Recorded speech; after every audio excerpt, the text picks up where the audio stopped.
After she got done hitting the blunt, it was my turn. I started to inhale it, but there was one major problem.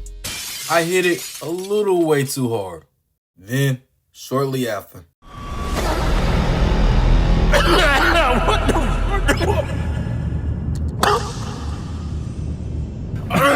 Oh shit.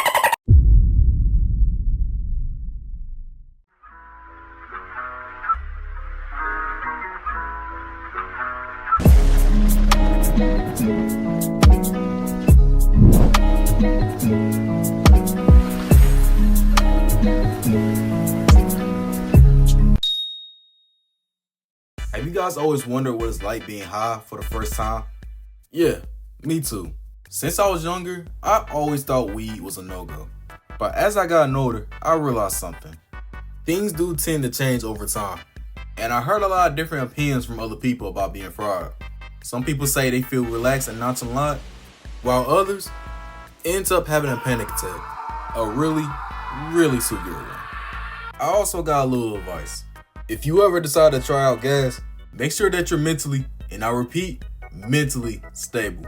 Because if not, there's a good guarantee that you're going to crash out while you're high. But without further ado, let me share with y'all about my experience being high. So back in March of 2024, I was messing with this one shorty. We're going to call her by Brianna. I met her at a party. In fact, you guys remember the bunch of crash outs show up the party video? Yeah, that's the one where I first encountered her. So one day, we decided to pull up to Applebee's to eat. After chopping it up, we walked out of the restaurant and head back to the car. After getting in, she reaches for something from her bag. And to my surprise, it was a bag of edibles. She then asks me if I want to take one, and I agreed to it. So Brianna gives me the edible and I stare at her for a little minute. I'm over thinking to myself if I'm making a stupid choice. And I still ate that shit, my nigga. Then I patiently waited for Brianna to light up the blunt. And I'm not gonna lie, I start to get a little bit nervous. I was hella naive when it comes to stuff like this. She looks at me and saw that I was pretty anxious about it. Hey, there's nothing to be worried about. Are you sure about that? Just take a deep breath, relax, and you should be good. So I followed her advice and it did help me calm down a bit. After she got done hitting the blunt, it was my turn. I started to inhale it, but there was one major problem. I hit it a little way too hard. Then, shortly after. What the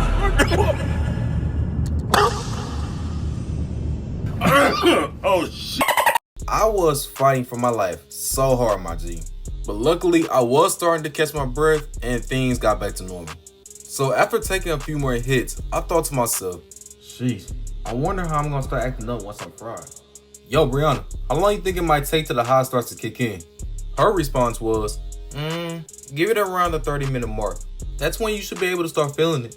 So during that time, we had a plan on going to the mall. But before doing that, we went back to her place to pick up her two friends, introducing shorty number 1 and shorty number 2.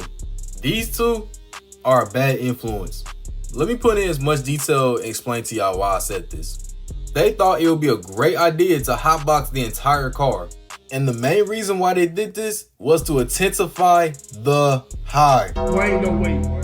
They started to have me regret my decision big time.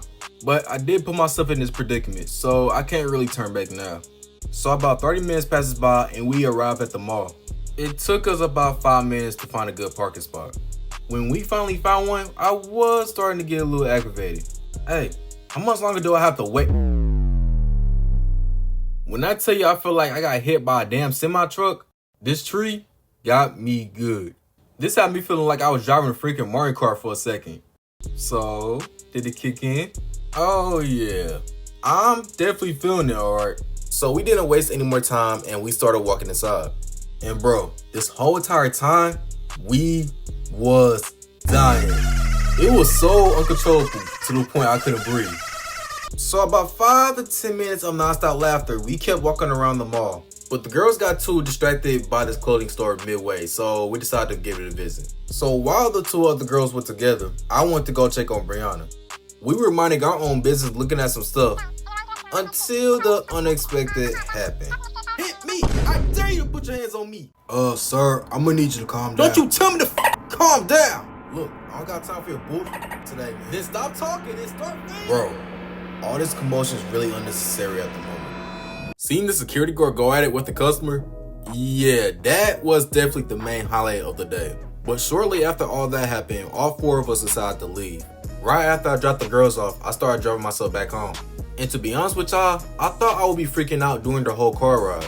I was going through my inner peace the whole time. Aside from all that, I did make it back home safely. As soon as I walked in, I went straight to the bathroom. I started washing my face ASAP to make the high die down. I haven't heard a single noise in the house, so I genuinely thought I was going to get away with it. I'm surprised my parents are still asleep right now.